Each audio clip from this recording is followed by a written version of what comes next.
بیګا زما یو ډېر ښه دوست چې زما خیال کې راغی ډېر مې رایاد شو، خو هغه زما نه ډېر لرې و. خوب راله هم راته، خو زه له کټه پاڅېدمه، تاله مې لرې کړه، ما ور د المارۍ بېرته کړه، ټول کاغذونه مې راوسپړ، د نمبر مې کتل چې یوه خړه لفافه راله په لاس ورغله. زړه مې یو درز وکړه، بې سوچه شوم، په ځان پوه نه شوم. زه بې اختیاره شوم، خوله مې ورله وسپړدله. هغه چې ما د خپله ځانه و په زور هېر کړی، هغه ښایست، هغه تصویر مې پکې بیا ولیده. دا د هغې مجبورې پېغلې لیونی تصویر و چې د زړه کور یې بې له ما نه په چا نه جوړېده. هغې زما سره په یو کوڅه کې ژوند کړی و، دواړه واړه یو ځای را لوي شو، خو یو ځای نه شولو. ساده باده وه، خو خوږه وه، د وفا چې نه وه. هغې به وې ما کې د وینې په ځای مینه ګرځي، زه هم وړوکی وم، هغه به هغې به وې ما کې د وینې په ځای مینه ګرځي، زه هم وړوکی وم، هغه به هم بهر ګرځېده. ټولو امزولو جنکو کې به اوسې ښکارېده. دی چې به کله جنکو سره چندرو کوله، ملګرو ما به ترې ډبې د چندرو وتښتوم. دا هم ښه ورانه وه چې مونږ به پاڼې کوله. دی به اکثر زمونږ د خپو نه بیلوري تښتول. ډېر ښه دی. ماشومه مینه ورسره یو شانتې پېغله شوله. زه هم زلمی شوم او زما محبت هم زلمی شو. هغه په سطر شوه، د وخت پاڼه بدله شوله، خو کله کله به دیدن وشو، لیده به وشو. زمونږ د کور نه د هغوی د کور په غاړه لار وه. زما د تلو راتلو وختونه ورته ښه معلوم وو. ما ته اکثر به یې د خپلې دروازې نه کتل، چې څوک به نه و نو خبرې به یې هم کولې. د پیدایش نه پس یې نوم ورله غوټه ایښی و. دومره ښایسته وه چې هر چا به په سپوږمۍ بلله. زما د زړه د لیونتوب نه مې مور هم خبر وه. ما ته به یې وې خدای دې نوکر کړه چې د کور آباد کړم. که زمونږ کور کې به زما د رشتې ذکر وشو، مور به مې وې زه به مې خپل زوی له سپوږمۍ راولم. خو د سپوږمۍ مشري رور کلي کې مړې وکړ.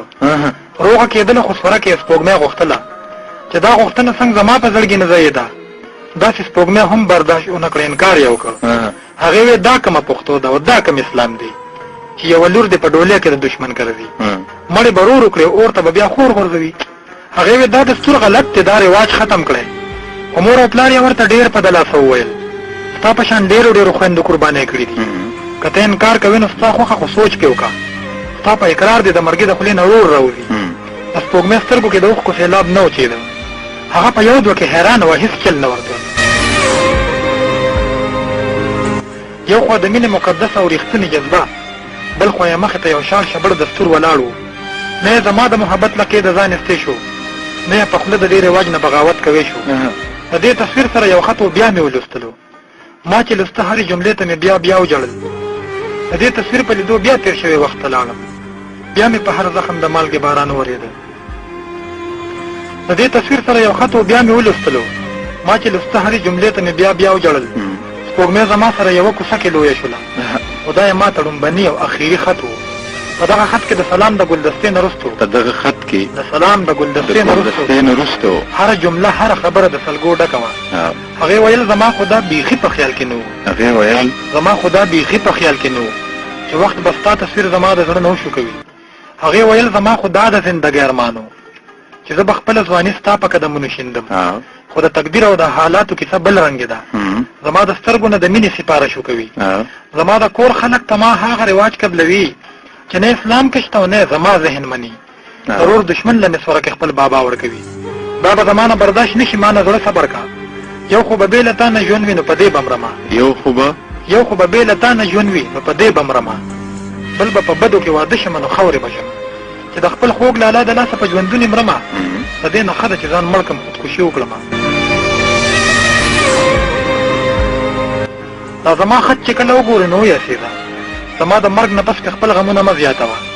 ما چې د اوښکې اوښکې خط د سپوږمۍ ولوستلو، ما هم کاغذ او پین راواغسته، جواب مې لیکه، خو ما لا خط کې سلام هم پوره لیکلی نه و. په دې کې چغې شوه چې مړه شوه، سپوږمۍ ځان پاتې کړه.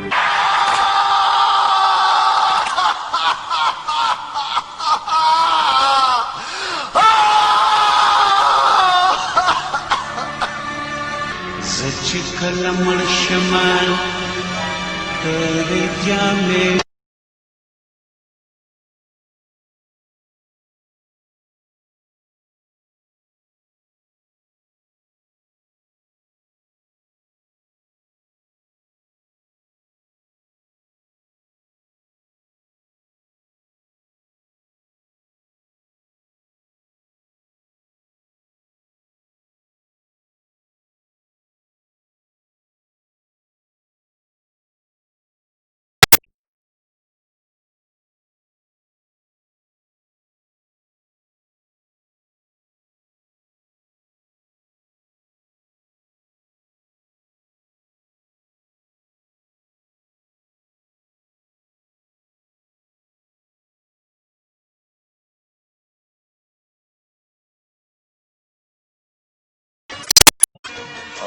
مونږ ته دا نه دي کول پکار زمونږ مشرانو ته یا زمونږ په مشره کې دا نه دي کول پکار چې مړی دې یو ورور وکړي او سوره کې ورنه خور لاړه شي یا لور لاړه شي.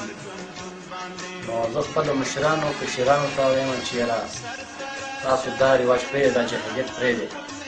او پاتې شوه بله چې د هلک او د جینۍ رضا وي، خپلو کې مینه وي، نو تاسو د هغو په منځ کې مه جوړېږئ. که هغه د جینۍ مور او پلار دي